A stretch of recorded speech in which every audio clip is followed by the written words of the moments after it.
I'm excited for this one. This is a big one. Hey folks, I'm Andre, also known as Medler. And I'm Paul, also known as Pabro. All right, let's We're see back it. with the final dev update of 2024. Today is November 8th. We just wanted to give you a warning. We will be talking about Arcane spoilers in our first section. Ooh, Arcane spoilers. Warning, warning, warning, warning, warning, warning. Mute for Arcane spoilers for this one thing. 1 minute. So if you haven't finished the finale, Mute. skip to the time on the screen. Okay, Shall we skip? Or not? No. Okay. Listen, if you haven't watched Arcane and you don't want to get spoiled right now, mute. spoiler disclaimer out of the way, let's take a moment to talk about Arcane. It's been such an amazing journey to watch the story play out. And like many of you, we're sad it's over. But don't worry, we do still have a few more things in store on the game side. When we got started on Season 1, we got to watch the champions in Arcane live out stories we'd already seen or knew a little bit of. Or in some cases, we got to really flesh out the backstory of some older champions. With Season 1, Caitlyn received a visual update to better align the game and the show. And for Season 2, we're doing something similar for Victor. And tomorrow, you'll see his update hit PvE. Victor We're update. not pulling a Gangplank and disabling him because he's dead. Well, hold on. I think you're onto something with killing Gangplank and other characters. Okay. Anyway, we wanted to better represent his evolved, powered-up form we saw in Arcane, and the personality that goes along with it. Victor's update is primarily focused on updating Damn, his visuals, that audio, looks and sick. backstory. We want to showcase the Wait, striking that looks evolution and changes crazy. you just saw him go through in the show. Wait, so that we're looks going to kinda keep weird, the though. gameplay you know and love, with a Wait, that slight looks change to weird. his ultimate. The ult will still function largely the way it does now, but it'll Ooh. get bigger with every kill until the ult is over. Ooh. We Oh, wanted to what? mirror the feeling from Arcane when he What? manifests a massive, growing storm that consumes everything around him. We also updated all of Victor's skins. We do want to point out that because of the updates to Prototype Victor, his price will be increasing from 520 RP to 750 RP. So if you want to get him at the cheaper price, make sure you get it before his updates go live. All right? That's it for the Arcane spoilers. So right now, we'll All hand right. things over to Steph and Chad to We're back. If you're an Arcane spoiler, we're back. Come back. talk about seasons. Hey everyone, I'm Chad, aka McIver. I'm the seasons lead on League of Legends. And I'm Steph, aka 100 Piece Nuggets, or the Let's say hi. Cosmetics lead. In the last dev update, Medler and Pabro mentioned we're introducing thematic seasons. So today, we're here to talk more about what a season is, what to expect with the theme, and what the experience is going to be like both on and off the Rift. Let's say hi. Over the years, we fleshed out the world and regions of Runeterra, as well as various alternate universes like Star Guardian, High Noon, or Darkstar. We've highlighted these worlds in moments like summer events or narrative drops around champion releases. Now we want to take that immersion further with our new seasons. So next year, we're going to have 3 seasons, each around 8 patches long, where we're going to follow champions around different regions of Runeterra. Each one is going to have its own theme, but we're going to have an overarching narrative that connects them throughout 2025. And each season's theme will be the anchor for most of the content going into the game as well. In the past, we've had these big releases like Swarm or Spirit of Hearthhome. They're super memorable and fun, but they're also not connected to a larger integrated moment. And in seasons, we want everything to connect together. That means things like gameplay updates, modes, mini games, and champions will mainly have a strong tie to the season's theme. We'll have a bunch of skins that celebrate that seasonal theme, but we'll also continue to invest in a wide variety of skin lines that are unrelated to the season as well. So expect to see cosmetics celebrating Lunar Revel Subtitles. or things like bees. Ultimately, our goal is to immerse you in the parts of the world that we're visiting from the moment you open the client to the moment you see the victory screen and everything in between. Ooh, okay, so 3 seasons of enough semantics. tiptoeing around it, we know that you want to know what season 1 is. So for our first ever season, we are headed to the land of strength and domination. Noxus. Noxus. Damn, that's really cool though. Hey everyone, I'm Riot Froxon, lead gameplay designer for League. And I'm Riot Oberon, project lead of the Summoner's Rift team. Next year, when you step onto the Rift, it'll look a little bit different than you're used to. We want seasons to be a way you can immerse yourself in League. I like this. Every single split in the season will have a different theme, whether it's this like, what is it? Are they called countries? I don't know what they're called. Regions? This region, that's region. Especially once you load onto the Rift. So we've a Also, if you don't like it, there's probably a setting where you can just disable it. preview of some of the updates you guess. can expect in Season 1 of 2025. We're headed to everyone's favorite region of fierce fighters, cloak and dagger magic, and strength, above all. Prepare to be... decimated! Okay, dude. Beyond the Noxian invasion of the map, we've also made some gameplay improvements and changes for next year. Yeah. First, it wouldn't be a new season without an overhaul to the item system. Oh no! Just kidding. Oh, thank But fuck, actually. Oh my god, he got me. there are some Noxian-themed boot upgrades, but it's not as simple as picking them up from the shop. In fact, they come along with a new mechanic, Feats of Strength. There are 3 objectives that your team can claim throughout the game. First Blood, First Tower, and first 3 epic jungle monsters. If your team is the first to complete 2 of these 3 objectives, so for example, First Blood and First Tower, your Tier 2 boots will transform into new versions with slightly better stats. You'll also get access to powerful Noxus-themed boots, which you can purchase as a final upgrade. We want Feats of Strength to celebrate early game successes without Oof, I don't like that First Blood is one of those things, because First Blood shouldn't be an objective. Oof, oof, oof, oof, oof, oof, oof, oof. I don't like First Blood being in that. immediately snowballing the game out of control. We're experimenting with different types of power progression to see how it feels for a reward in the early game to open up more choices in the late game. We're also introducing Nexus turret respawning. Oh my god. An incredibly frustrating experience is just winning a late game teamfight only to lose your Nexus turrets. You kept the game alive, but at what cost? Now it feels like your team is doomed to hang around in your base for another 200 years, True. babysitting an open Nexus. True. To give your team a better chance at coming back from these situations, your Nexus turrets will now respawn after a set time once they're destroyed. Now, your team can rally for an epic comeback without having to worry about a backdoor cast-in. I like that and I hate that, We're because also- I think backdoor is a beautiful thing in pro play and in solo queue games, but that being removed... No, that's not fully removed, right? But it's partially removed. Kind of sucks, but to be honest, I've been in so many games where it feels winnable, and I just wish my Nexus towers were back. Adding some new minor runes I can understand that a lot. to rebalance some of the vision-related options in the domination tree. Sixth Sense, Grizzly Memento, and Deep Ward. What do they do? Well, that 4 hits? As well as a new addition to the sorcery tree called Axiom Arcanist, which makes God. ultimates more powerful. Oh god. Oh, We god, also help couldn't me. resist changing items just a little bit. So we're adding some small scope adjustments to tank items and adding a new item called Bloodletter's Curse. Wait, I swear there was an item called Bloodletter new-ish. Curse before. It'll look familiar if you've spent time in Arena. Oh yeah, But if you it's- haven't, Bloodletter's Curse reduces the target's magic resistance from repeated spell hits, which is sort of like an AP version of Black Cleaver. Oh. Finally, let's dig into the biggest update of the season, Adakon, Bringer of Ruin. The new epic jungle monster is drawn to death and destruction. He will spawn only once at 20 minutes on either the top or bottom side of the map, whichever side has seen the most champion damage and kills by 14 minutes. To signal where he'll make his entrance, Adakon's arena will spawn, adding new permanent walls to that side of the map. Adakon's Damn. dark influence will also cause blood roses to grow periodically in the areas where champions have been killed. More death Damn. means more roses.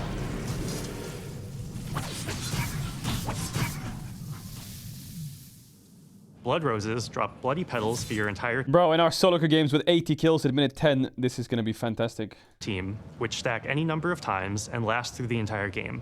For each petal collected, your whole team gains a small experience and What? power boost. So if you Experience? see one, grab it. Adakon has 2 forms, Ruinous and Voracious. Higher action games spawn Ruinous Adakon, who you might want to fight up close and personal to avoid his constricting rings of damage, which creates the perfect chance for an ace and a steal. Killing Ruinous Adakon grants bloody petals to the team who kills him and spawns a grove of blood roses in the area for anyone to collect. Voracious Adakon spawns in lower action games. He does less damage to his enemies, but as his name implies, is hungrier. As his health gets lower, he gets an increasingly more powerful drain ability based on missing health. The team who takes down Voracious Adakon gets a one-time rebirth buff, similar to Guardian Angel.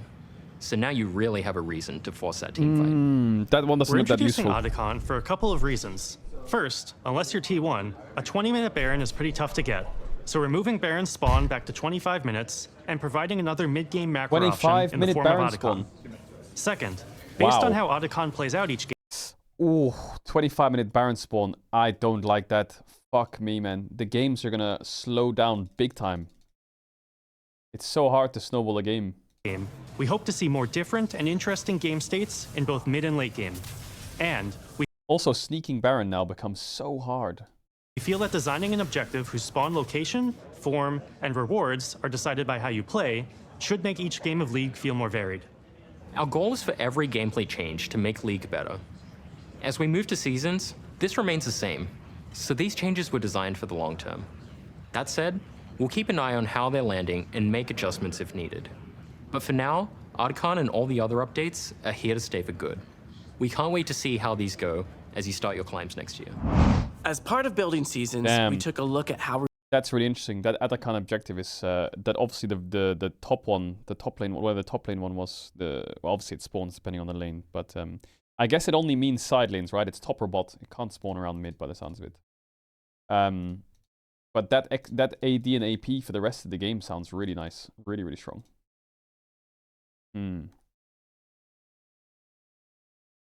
Oh wait, the Grubs are staying, right? So you have Grubs, Drake, Herald. Drake respawns, Arcane, Baron, Elder. Jesus, man. I wonder how much XP killing Arcane gives you. rewards would be part of the overall seasonal experience. That led us to updating our reward systems. That means things like event passes, champion mastery, By the way, that one in the bot lane that does drain health, that shit looks like it stalls forever. honor rewards, etc. We felt that this was a great time to address some problems that have built up. We're going to dive into those details, so bear with us. First, over the years, these systems have become needlessly complex. With an excessive number of currencies, unnecessary steps to craft and claim rewards, overlapping loot types, we could go on. I've been given some key fragments that you have to then craft into a key that you pair with a chest, that you open up to get another key in a chest and some essence that you open up to get a skin shard that you pair with some orange essence or reroll to eventually get a random skin. Yep. That sort of level of unnecessary complexity going on. True. Secondly, those systems are all scattered throughout the client. What you can earn, how and where you can track it, etc. sucks. And third, events and the rewards being only sometimes available make some moments less rewarding to play League. So, here are some of the changes we're making. There will always be a battle pass active, with both a free and a paid track, with the price the same as an event pass today. You'll get pass rewards through the tracks, meaning we're removing the event tokens and shop. There will be 2 passes per season, with them tying into each season's thematic. That means most of the rewards will reflect what's going on in and around the game, and fewer random rewards. We'll have the same number of passes per year at 6, with a longer average duration per pass. We're also moving most of our scattered reward systems to the free track of those battle passes. So, most rewards will now be in one place, with systems like Honor and Champion Mastery feeding into the pass. For example, having a high Honor level will give bonus to pass experience earned. You can earn 12 skins per year with the free pass. Ooh. Half of these skins will be themed to the season you unlock them in. We'll also be simplifying the loot and crafting system. Orbs will always be available, so Masterwork chests, for example, will get phased out since they serve such a similar purpose. Overall, we want the pass to be the core vessel glad they're for how you simplifying track it. and earn rewards. If you choose to buy the paid version, we also want it to be very clear what you're getting and how to make the most of it. Now, these elements have a ton of moving parts to them. There's a lot more details than what we've talked about just here. I guess it is Cover that harder to all get in the dev old blog legacy that's skins, out though. right now. Switching gears a bit, I want to talk about another change for next year that isn't quite tied to seasons, but instead by feedback from all of you. Ranked resets. These have been a topic of a lot of conversation in recent years. Yeah. Particularly when it comes to feelings around how often you want to restart your climbs, how fast a climb should be, what feels rewarding versus what feels like a grind, etc. And looking back, we don't think 12 resets a year has been the right call for League. So, we're moving to 6 per year. He's lying. Okay, just kidding. Please, put down the pitchforks. We're going back to 1 large reset at the start of each year, with no additional resets during the year. Rank system tuning in terms of the size of the January reset, the number of the games to climb on average, and other systems will be similar to the numbers we used back in 2022 and before.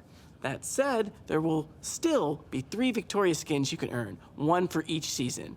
If you want to earn each skin, you will need to win 15 ranked games during that season. Again, Wait, that's though, it? Neither your visible rank That's it? The Victoria skins these days is 15 wins? What? What? You have to get the gold, bro. You have to get the gold. Bro, you only allowed a Victoria skin if you're a fucking gold player, man. What the hell?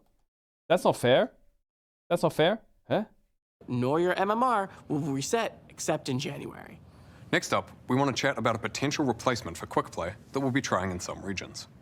It's called Swift Play, and it's meant to be a lower stakes experience than Summoner's Rift, though with more strategic elements than you'd find in, for example, ARAM.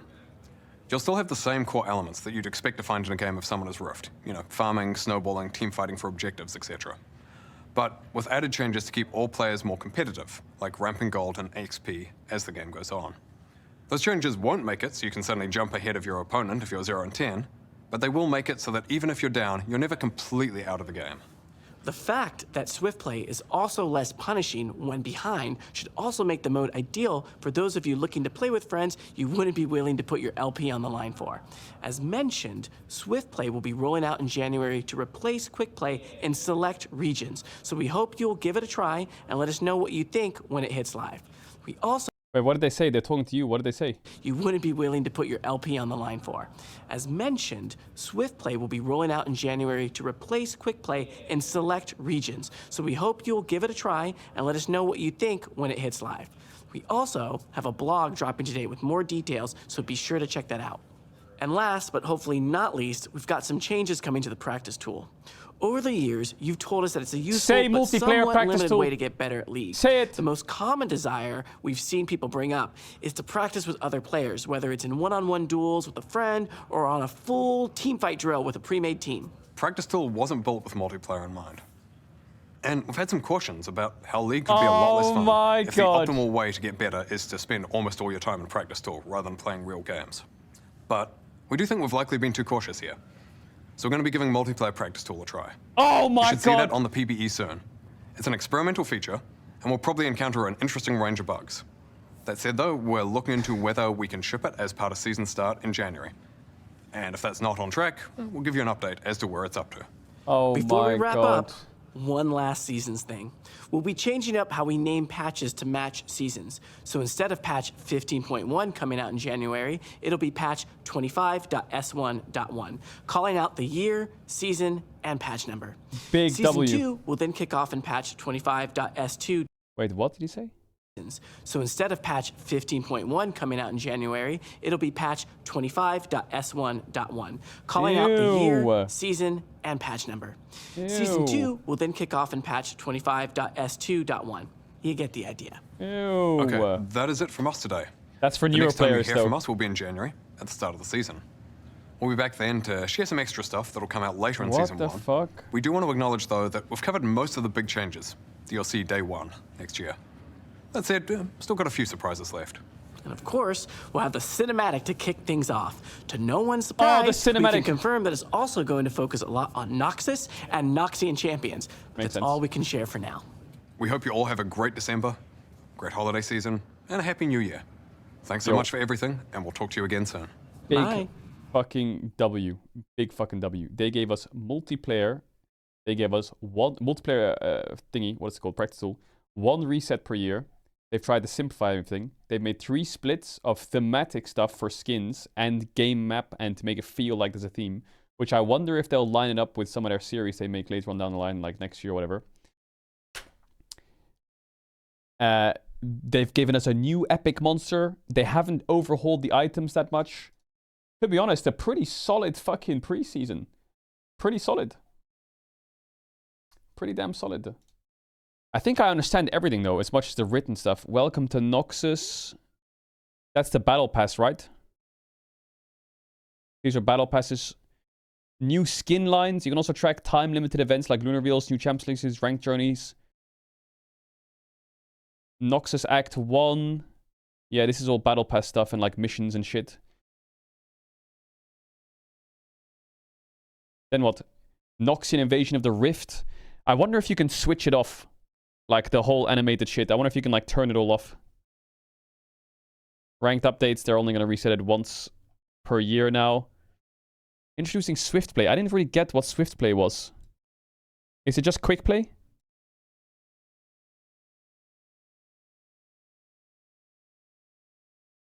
Check the TP changes. What are the TP changes? What are the TP changes? What are the TP changes? Teleport has got more profile as a player, skill and knowledge over increase over time. It doesn't have a clear weakness since. Hold up. The player in lane uses it to push their advantage and losing the player lives and follow. In its current state, teleport significantly stifles action in lanes, and it's a low cost as a reset button. While we think it's more of a power should be used in the later stages to provide map benefit. Teleport will no longer instantly blink the champion after its channel. Now they will instead visually travel across the map. The teleport moving slower and Unleash teleport moving quicker. This new mechanic allows us to tune how effective it is at returning to lane in a way that doesn't feel as bad as nerfing its channel duration or range. Also, what? Now that early teleport has long travel, we're introducing its early capability to target wards and minions, as there's more time to react in upcoming teleport. Home guards now kick in from the beginning of the game, although in a weaker state before 14 minutes.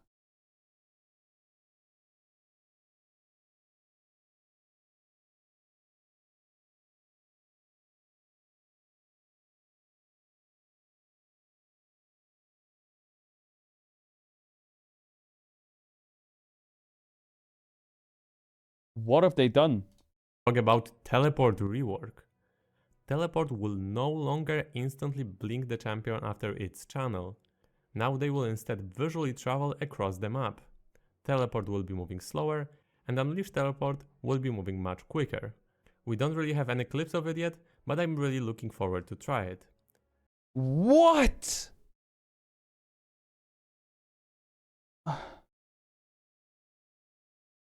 I hate that. Obviously, that's not what it looks like, but that's probably what it's going to look like. It's just going to look like, I know what it's going to look like. I know it, I can see it already. It's going to be like you are in base, you press TP somewhere, let's say top tier 1. Your body's going to fly like an orb in a hex gate, isn't it? You're just going to fly like an orb in a hex gate towards the lane onto you. It's just going to be that, isn't it? Fuck. Fuck. Fuck. Fuck, I hate that.